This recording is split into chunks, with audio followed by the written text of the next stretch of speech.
Welcome. Okay, so this is the first in our little series of weaving videos. I just wanted to talk you through very quickly the kit that we have. This is the one that I've designed. It's really simple. I try to make it as simple as possible, to basically make it as cheap as possible, because weaving is awesome, and I think a lot of the kits out there can sometimes be a little bit prohibitive in their expense. So my kit includes the loom, which is quite a big loom that doesn't fit onto the camera, and then you get 2 combs depending on what kind of wool you're using. So if you're using like a really big chunky or bulky, you'd use this, finer ones for this, and then your nice needle for putting the yarn onto, and then doing your warp threads, and then little darning needles. So this is for weaving in the ends once you finish your project. However, if you don't have a loom or want to purchase a loom, you can always just start off by making something like this out of cardboard. We're getting so many deliveries at the moment, everyone's got cardboard around. So what I've done is something really basic and simple, and started it off at the back here. I've cut little notches into the top and the bottom, about sort of 6-7 centimetres apart, but you could do it more if you wanted to, and fairly deep. And then I've warped up the loom, which I'll show you in a minute, and put some sellotape along here, just because when you are weaving, it takes quite a lot of strain on the end, so just to give some structure and strength to that. So this is a great starting point if you don't want to invest into a loom. The only thing I will say is that obviously the tension isn't great on it, it's wiggling around a lot. So you just need to be really careful when you're doing your weaving, because these sides will stray in quite a lot. Which obviously you will get that a little bit when you're working on a loom, which is what I talk about in one of my first videos, but it will be much harder to stop that happening when you're using that, just because the structure isn't in with these threads.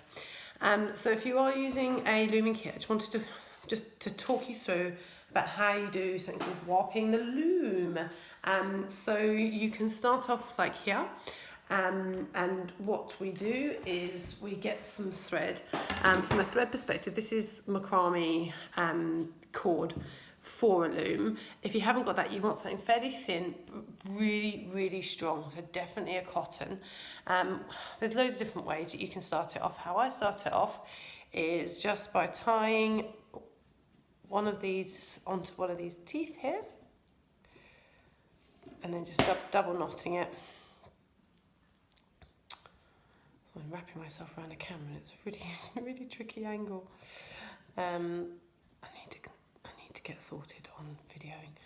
Just tech, man, it's like my nemesis.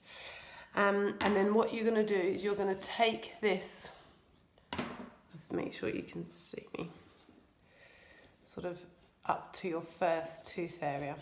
Okay, you see that? So that's going to give us a little bit of structure. And then really simply, all you're going to do is take it around the back, and then take it to the top tooth there. Can you see that? There. And then take it around the back there. You want to pull this quite tight. Yeah, like a guitar. Round the back. And then down to the bottom again. So into the next one. And you're going to go over that little knot. And again, giving that a really good little yank. And then around the back. So you're going round that tooth.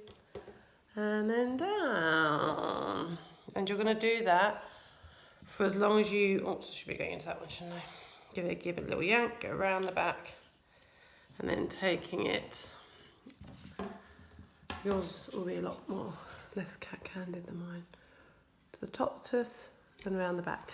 So you're going to do that all the way along. So the back of your, let me see, I didn't do that properly.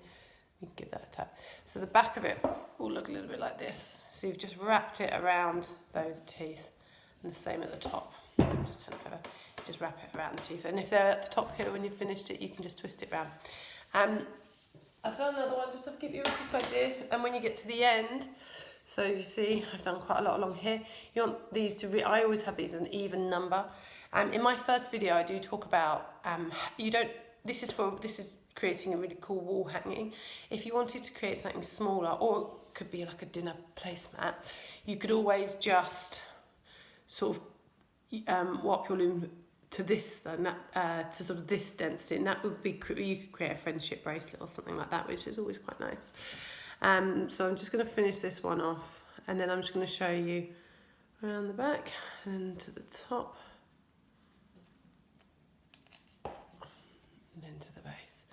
Once you've got to the base, and say that's your last one, all you're going to do is very carefully wrap it, zigzag it along the base or the top, wherever you've finished of your loom. It goes around the back. That's just going to hold those in place, because obviously eventually you will take it off this loom and you can use this loom again and again and again. And sorry, this is really tricky to do around the camera. Excuse me, I'm sure you're going to make a much better job of this.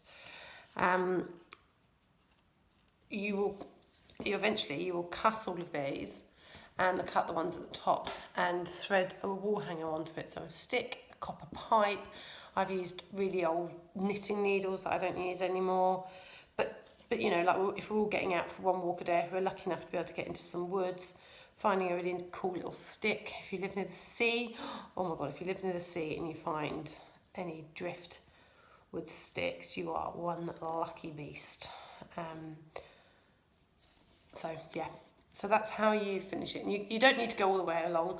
So then you would just give it a wee cut if you've got a bit left, and you are ready to go. That is your loom all ready for your first project. My next video will show you how to start off your project, how to do a plain weave, and how to do some wire knots so that you can create something super cool. Anyway, I hope that's been helpful for you. We're going to be putting up videos on a Wednesday, which is when I used to teach in a wonderful school, which obviously I'm not doing at all at the moment. So I thought I would use that time to try and teach you guys. So hopefully you get that and that all makes sense and you're ready to go. Take care, lots of love. Laura.